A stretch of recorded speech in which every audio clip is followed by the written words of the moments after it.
Good afternoon and welcome to another episode of Careers and Coffee. My name is Kaylee and I am your host for today's show with my colleague Kieran Buxton behind the scene.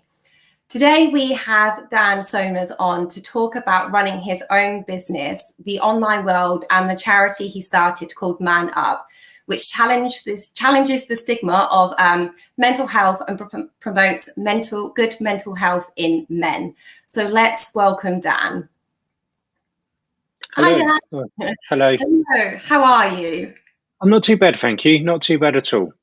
Amazing. Great. So really, to kick it off, can you tell us sort of who you are and what you do? Yeah, well, my name's Dan SEOMERS, and I've been doing digital marketing. I'm really old now, so I've been doing digital marketing for, I've forgotten how long, but I've been doing it on my own under my brand SEOMERS for, I think this is year 10 coming up. Oh yeah, this is the 10th tax year coming up. So yeah, I've been doing it for a long time now. I love that you go by tax year. That's great. It's the only way to do it. Did you know what you always wanted to do? No, if I can be honest with you, I started my life DJing in nightclubs and all of this kind of stuff. From like Ministry of Sound and being the DJ, being the superstar. That was my life. Absolutely loved it. Being on radio shows and all of this kind of stuff. Absolutely incredible. But then I moved into promoting my own events. The level I was doing it, I was hiring out like Ministry of Sound, and back then was the super clubs basically, and realised the traditional flyers and posters were just dying, and the internet was moving into it. So that's how I got into the marketing really. Wow. But I'd never planned to set up my own business. Never thought I'd be good enough to do it. Well, that sounds really exciting. So what kind of prompted you? Why did you decide to set up your own business? Obviously, you spoke about sort of the changes of going into the digital world, but was there any other elements that helped you to decide to set it up? No, I think that's just. I think it's more that's just how my brain is. I look at. Well, but I've got a really good CV. I'm proud of my CV, and I've worked with some amazing companies, and some of them are still really, really good friends. But I think I like to do things my own way and try and work out what they weren't good at. What they weren't good at, I worked out that actually I was actually quite good at it. So I kind of just found my way into that really. But funny enough, I actually got into doing my own marketing, running SEOMERS as an entity, because I originally quit because I got really good and made quite a bit of money out of affiliate marketing, of doing stuff on my own. But the downside to affiliate marketing is it is just you. Yeah. You don't have any process, you don't have any routine. You can just get up whenever you want, and it's actually really not. There's some people who do they do very, very well out of it. It's just my head just can't operate. I need structure. I need to deal with people, and so that's kind of how that molded, really. So thank you for sharing that. That's a really good insight. I feel the same as well. I like to have people around me. What are some of the skills do you feel that you need, or what you use in your own business? I think realistically, it's about looking at data and looking at trends of people. In my case, would be people's customers, to work out who they are, what time do they get up, if we can. Even it can be anything. Understanding my clients' customers up to a point better than they do. Yeah. So it's trying to tap into that audience and really work with the clients just to completely and utterly drill it down. There's no point selling sausages to a vegan, for example. Yeah. So it's about knowing and just blacklist anybody who's a vegan or a vegetarian. There's nothing wrong with them, each to their own. But there's no point trying to set up adverts to sell sausages to somebody like that. So it's really knuckling down and understanding who you're talking to. Yeah, absolutely. Unless they're vegan sausages, then. There's a trend for it now. Yeah. So we're speaking about your business and we're speaking about SEO, but can you tell us what SEO actually is? Well, okay, most people, if they're watching this, they'll be Googling it going, what is SEO? Most people think SEO is about getting a load of keywords and getting them exposed into Google. and that's it, about getting your kids. So when you Google stuff, those websites, what you see underneath the adverts, that's traditionally what SEO is. But the truth is, to get in those positions, you've got to be a very good marketer. You've got to get your website listed on other people's websites. That can be anything from a business listing website, like the Yelps or the Yellow Pages websites. That's building relationships with other bloggers, that's being covered on social media. So it's not just focusing on a search engine like Google. It's about covering the whole internet in the most ethical way. Amazing. Thank you so much for sharing that insight. I think it's really interesting. I don't know much about SEO, so it's nice for me to hear about as well. And speaking about working online, how do you create a positive online brand or identity? I think if I'm doing it for a client, truth be told, it's about being as honest as you can and being as transparent. And I think the reason most people fail when it comes down to SEO, PPC, which is the adverts on the top of Google, or even social marketing, they just want to sell constantly. But what people need to realize is just because you sell it doesn't mean that people need to buy it from you. So you've got to give people a reason to buy it from you. That there's always got to be a reason. And often being cheap isn't the way to be. Being the cheapest person in an industry is not the way to be. Yeah. Do you have any advice or tips that you can impart onto those watching about working online or working within sort of the digital community? What would be your advice or tips to somebody who's maybe thinking about going down that route? Hand on heart, the biggest downfall to most people who work online is distraction. If you can't stop yourself getting distracted, and that's why even on my phone, apart from phone calls, it's just I will block all notifications, absolutely all of them, and stuff like that. So you need to get your timing right. You can't be distracted whatsoever. And if you're going to write a to-do list, especially when people are paying you to do that to-do list, make sure you stick to it and stick to a deadline. Don't ever say a deadline what you just can't keep. Yeah, absolutely. There's some great advice there. Thank you. And we've actually had our first live question come through. Okay. So has the last 12 months been really busy for you as a business has shifted to online shopping and a bigger digital presence? Stupidly busy. Absolutely crazy busy. But the thing is, because I'm self-employed, it's not people just wanting to work with me. I really have to knuckle down and go, do I want to work with that business or do I want to work with that person? Because everything that I do can take time. It's about building trust and all of that kind of stuff. And none of it is instant. Like, arguably the PPC, the adverts are right on the top of Google. They're nearly instant, but that's the hardest thing. So to answer the question, the last 12 months have been absolutely crazy. The heartbreaking thing is having to turn people away because their website is horrible. I could help them spend £1,000 on advertising, but if somebody clicks that advert, goes through to a horrible website, there's no process, the phone number's not working, or the client's not answering the phones, it's just not going to work. So that's been the hardest thing. There's been so many people online where they're just like, they think you're a magician and you're really not. That's some kind of great insight and advice though in itself, really, is kind of thinking about where you're starting and what your website is looking like to get going. So that's some great advice in itself. I'm really interested in, and I think obviously those watching will be as well, but how can you remain safe online? Because I know that's a really real big topic at the moment, and especially parents are wanting to know this too for their children. In a nutshell, a small section of my business is helping people remove stuff what shouldn't have been on the internet in the first place. Truth be told, the safest way is just don't put it on the internet in the first place. Yeah. And if you're going to put anything on the line, try and imagine that your granddad, who you love, or your granddad or your grandma, who you love to bits, who's going to give you a frown. What would they think if they're going to question you about it? Do not put it on the internet. Amazing. That's the easiest way of doing it. Just don't put it on the internet in the first place. Yeah, no, that's great. Thank you.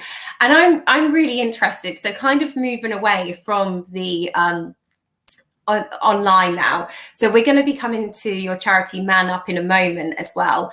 But I just wanted to know, do you have any role models at all? Yeah, I do actually. As a motorbike racer, because I do the whole motorbike stuff and the racing, whatever else. Not at the moment because of COVID, but there's a guy called Guy Martin. Yeah. Absolutely love him. He doesn't race anymore, but he's got Asperger's. Very much the underdog. Never ever gave up on anything and just stayed focused. And he worked out what he's good at, and he worked out what he isn't good at. And the stuff he isn't good at, he calls in help. Oh, amazing. Yeah, thank you so much for sharing. That's great. I think role models, they're incredible as well. So it's going to be really lovely for those watching to hear that. And I wanted to come on to MANUP now with the question mark. So can you tell us what MANUP is? Yes, in a nutshell, it's a mental health soon-to-be charity. We're waiting on all the legal paperwork, but what we try and do is we try to talk to men or males, like men or males. We try to change. We try to speak to people to not only question themselves, but not only for people to question themselves, but also on how they treat other people as well. In our case, which would be mostly men. Yeah, and I think it's really interesting to hear that you do have so you have your online business, and then you also run this charity as well. It's really interesting to kind of see the different aspects of what you do. I run a drone business as well, but that's more of a part-time thing. Yeah, that's amazing. You've got many different hats, which is awesome. Yeah. So why do you think that men don't talk about their mental health? I think it's because of years and years and years, probably centuries of people just saying, "Man up, brush yourself out, brush yourself down, don't worry about it." But saying that, I think until a year or 2 years ago, probably a couple of years ago, when Keith Flint died, that's the reason MANUP originally started up the spike, or the idea. But I think originally it was more about brush yourself down, get on with it, and all of this kind of stuff. But at the moment, funny enough, probably all the lockdowns is men won't open up to their missus or their boyfriend, whatever, because they don't want to burden somebody else. And I'm starting to see that shift quite quickly, which is quite worrying. Okay. No, thank you for sharing that as well, because I think this really helps to kind of, when we're speaking about mental health, to destigmatize mental health conditions, which is really needed. And so following on from that, have you had your own mental health struggles that you can share with others to sort of help destigmatize mental health? Absolutely. Yeah, I've been quite open about it. Yeah, I'm classed as a high functioning borderline personality disorder, and I'm also a high functioning depressive, and I've suffered with that for absolutely years. Does it affect my life? Yeah. Does it cause me massive issues now I've got my bubble of people who can support me? Not at all. But the key to not letting the key to living with mental health rather than suffer with mental health is to surround yourself with people who are not yes men. Only in my case. So you need people around you what say, Dan, you're being a bit of an idiot a minute. Is everything all right? And call you out on it. So that's what works. That's what works for me. So yeah, I absolutely listen. Where I was going with that, yeah, I would say I live with mental health issues. I don't suffer with them now. Yeah, and that was something that I was going to pick up on, actually. I love how you said live with mental health conditions. And do you know what? I think that helps people to understand as well that you may continuously be living with it, but you don't always have to suffer alone or in silence as well. So thank you so much for sharing your experience. And we've got a live question come through as well. So have you contemplated a career change into mental health since starting MANUP? No, if I can be honest with you. I started MANUP originally as an event, and that was just going to be an annual event. That was, good grief, that was 2 years ago now. I was never going to do another one. A year later, I was going to do another one, and then obviously COVID killed it, like a lot of other things. Hence why we moved MANUP into the video format. Would I want a career doing it full time? No, if I can be honest with you. But never say never. And you know what, that first event, I was lucky enough to go to it, and it was great. So I'm really looking forward to seeing kind of the progression. And I've watched some of the videos and the chats that you just have online with those who are coming on to MANUP, and it's brilliant as well. I think you've created a really safe space, so it's amazing. Thank you. I think MANUP's working because it's just slightly different. Yeah. I think. Yeah. Yeah, it's brilliant. Sorry. Have you been surprised with the ongoing success of MANUP? Yeah, I have, because originally when I first started MANUP, because I used this was 2 years ago, when I used the term MANUP, a lot of certain authorities and some charities, not all, I'm going to be very clear, but they didn't want anything to do with it because of the term MANUP. And there has been many conversations. I'm like, should I change it? Should I change it? But then I kind of worked out, I'm just like, do you know what is, we're trying to argue what that term is. We're trying to rebrand it and claim it to the true meaning. The true meaning of MANUP was to deal with an unpleasant or an awkward situation, not brush it under the carpet.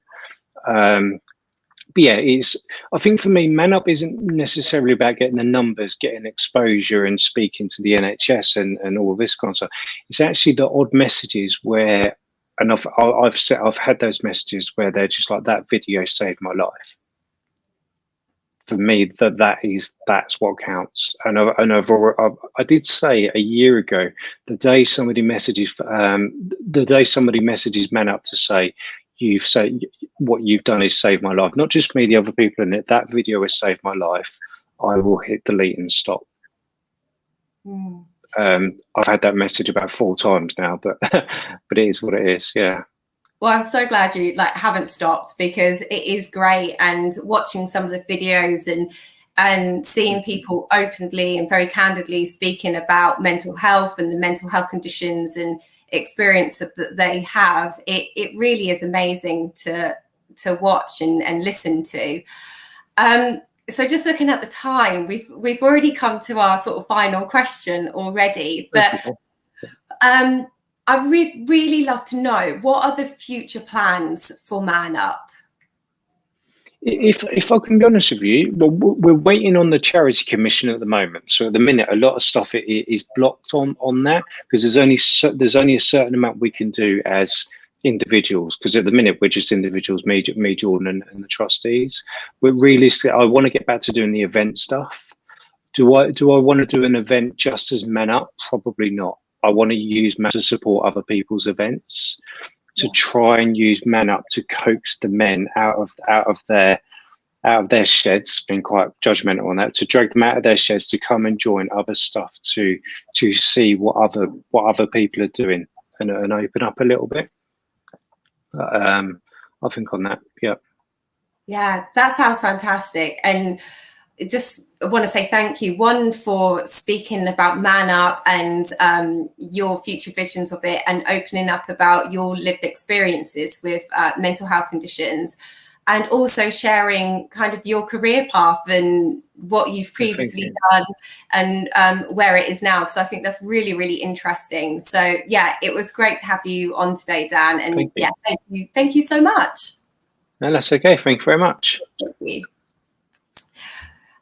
So thank you again to Dan, and also my colleague Kieran, who has been working behind the scenes today. We look forward to seeing you again on Thursday at 4:30 with our guest, Dr. Kirsty Cully. So I hope that you have a lovely rest of your afternoon.